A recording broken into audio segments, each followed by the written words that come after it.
Olá pessoal, estamos aqui para mais um vídeo de filosofia do direito. Hoje continuando tratando daquela questão das fontes, né? Das fontes do direito. Aproveitando os conhecimentos da primeira aula sobre fontes, sobre o problema das fontes, e depois a aula sobre direito vertical e direito horizontal. O que a gente vai ver nesse vídeo é basicamente como que houve essa dinâmica ou uma dinâmica entre fontes de direito horizontal e fontes de direito vertical num contexto histórico bastante interessante aí, que é o período medieval, né? É um período extremamente longo, né? É um período que vê alterações, né, no curso da história, né? A gente tem perspectivas que vão se alterando lá da Alta Idade Média para a Baixa Idade Média, até chegar no absolutismo e depois na modernidade, mas a gente consegue verificar algo muito interessante que é, durante muito tempo, né, a convivência entre fontes diversas de direito, de verdadeiros ordenamentos diversos, baseados em fontes diversas, regulando as relações sociais quase que harmonicamente, né, tendo aí interconexões importantes, inclusive muitas vezes um influenciando no outro, né? Então a gente vai falar basicamente aqui do que a gente chama de pluralismo jurídico medieval. Lembrando que pluralismo jurídico não é um fenômeno particular do medievo, né? Ele pode e acontece em outros momentos da história. A gente pode inclusive falar, e existem obras falando sobre pluralismo jurídico na contemporaneidade, mas a gente vai tratar aqui deste período, que é um período bastante bacana da história do direito, tá certo?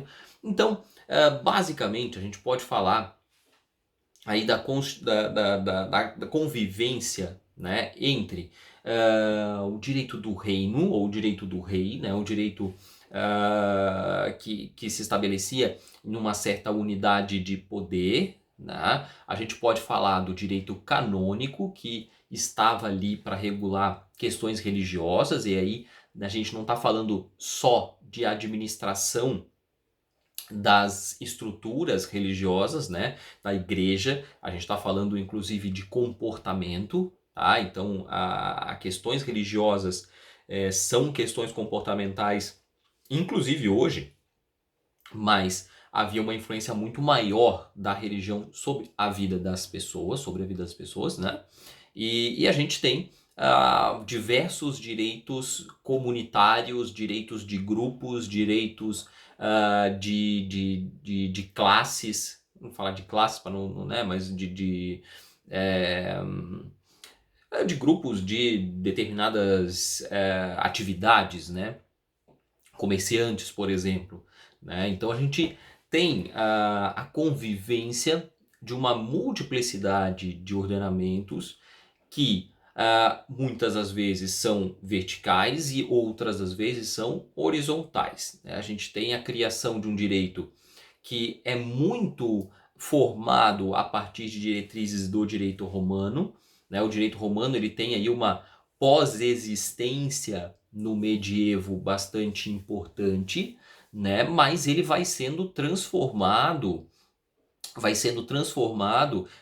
quando ele vai se chocando com tanto as disposições jurídicas dos reinos bárbaros, né, ditos reinos bárbaros, quanto com o próprio desenvolvimento do tempo, né, com o próprio passar do tempo. O passar do tempo e o desenvolvimento, ou a transformação, melhor dizendo, dessas comunidades, né, dos próprios reinos e das comunidades, vai fazendo com que hajam certas alterações nesse direito romano, certas adaptações que vão, né, criando outros institutos jurídicos, vão criando outras formas jurídicas, né? Mas o importante é a gente perceber que havia um direito do reino, haviam reinos e havia o direito do reino. É claro que conforme essa conformação política do reino vai se tornando mais estruturada, esse direito do reino vai se tornando também mais importante,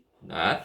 mas nos primeiros momentos havia até uma certa despreocupação do rei, do reino, com a regulação da vida dessas comunidades, né, das comunidades, principalmente das comunidades mais afastadas, aquelas mais afastadas do poder, né, não necessariamente mais afastadas geograficamente, mas sim, muitas vezes afastadas geograficamente, mas havia uma certa despreocupação do rei com as relações entre essas pessoas, né? O rei estava muitas vezes preocupado em regular a administração do reino, em regular a sua relação com os senhores feudais naqueles reinos, naquelas localidades onde havia isso de forma mais estabelecida, mas não tinha tanta preocupação assim com a vida das pessoas, com a relação entre as pessoas, né?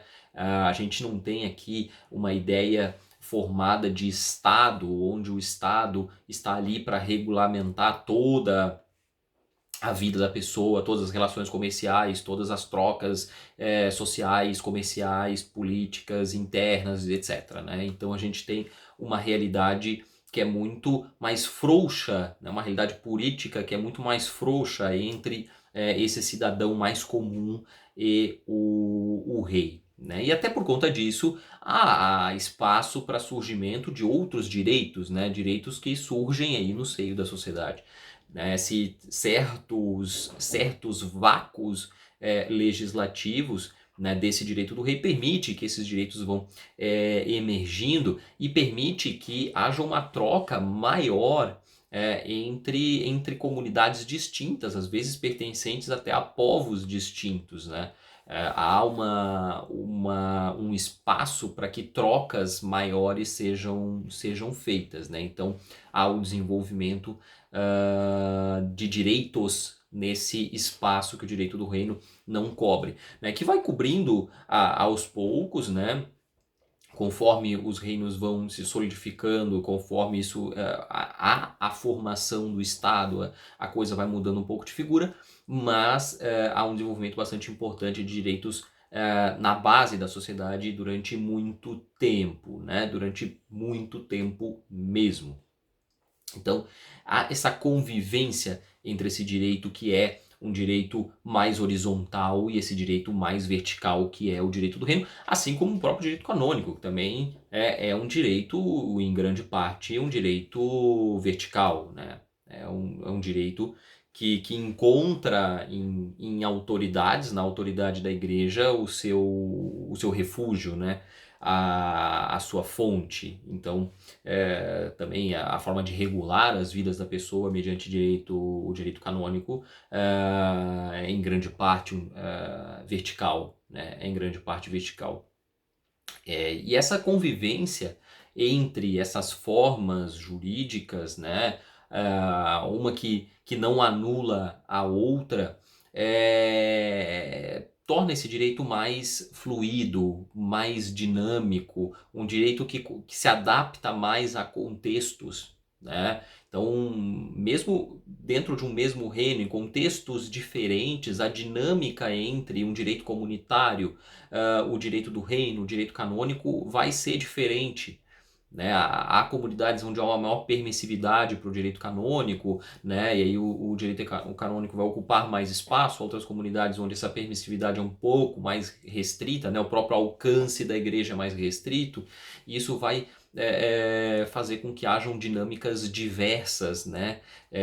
Dentro de um mesmo direito, né? As fontes elas se misturam, elas se influenciam em níveis, em graus diferentes, né? Muito diferente do que a gente tem no direito legalista, né? O direito legalista ele tem a lei como fonte primordial do direito. Essas outras fontes que vão surgir, elas são fontes paralelas e se elas vierem colidir com o direito lei, né, elas serão consideradas inválidas, né? Então, se você tem uma disposição dentro de uma comunidade que ela vai contrário ao que diz a lei, ela é ilegal e o Estado pode inclusive forçar aquela comunidade a cumprir a lei, né? Então, a gente tinha nesse período medieval uma maior permissividade dessa troca entre as fontes e dessa convivência entre as fontes.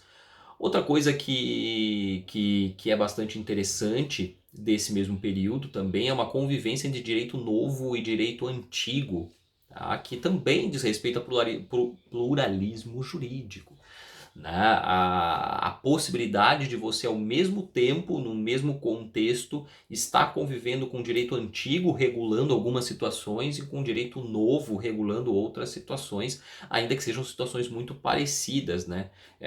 Determinados grupos fazendo valer direito antigo, enquanto outros grupos estão fazendo valer direito novo, algo que na nossa realidade não acontece, né? O direito novo ele derroga o direito antigo. Ele acaba com aquilo que a gente já viu, que é a vigência do direito antigo. Quando passa a viger o direito novo, o direito antigo deixa de viger. Inclusive, quando se fala do conflito entre normas, né, a gente diz que a norma posterior derroga a norma anterior. E naquele contexto, isso era bastante relativo, né? Claro que há uma prevalência, e aí a gente não quer dizer que não que não existe nenhum tipo de hierarquia, seja ela de nível de autoridade, seja ela de tempo, né?